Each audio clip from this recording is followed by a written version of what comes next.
I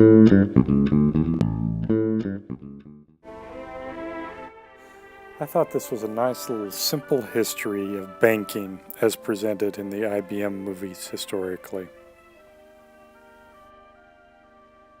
150 years ago, the only bank in the valley was the bank of the river. Then there were a few farms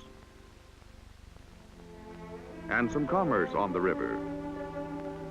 When the railroad came chugging along, the Wilsons, the Smiths, the McGillicuddies and Millers hopped off the train and started building homes and families.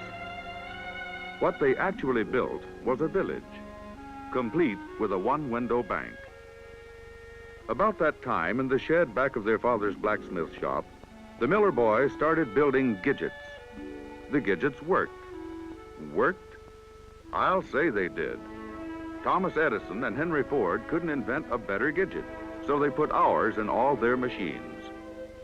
So we had to have a factory. Oh yes, the bank financed the factory as well as practically everything else that ever happened here in the valley.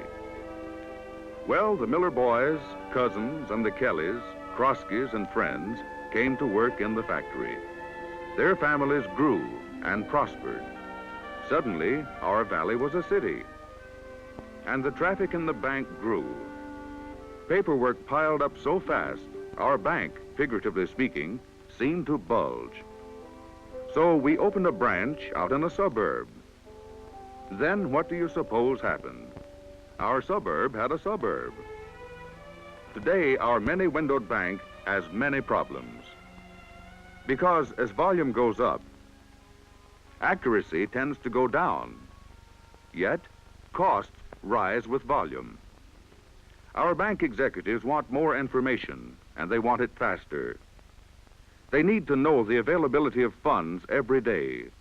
They've got to have significant balance changes brought to their attention immediately.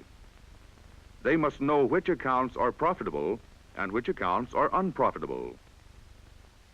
In this 7th decade of the 20th century, when we can communicate information to and from satellites in space, it must be possible to get information from the bookkeeping department to the executives fast enough for the bank to provide a reasonable profit to its stockholders.